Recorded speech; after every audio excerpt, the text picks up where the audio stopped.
every day just to take care of my 3 children, washing the clothes, and then I have some of doing things with my pet, with my lovebirds.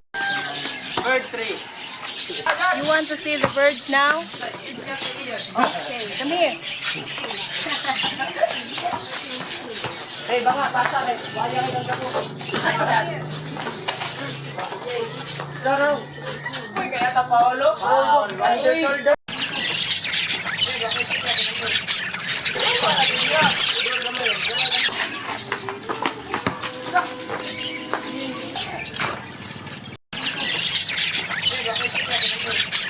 I have 57 lovebirds now. I'm almost breeding for 3 years already. Only my husband wants this kind of pet.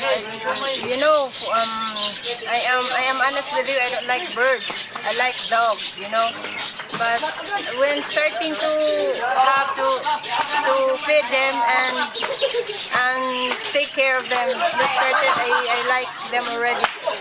Lovebirds. Got it. This one. I don't know, I taste my bird. Okay.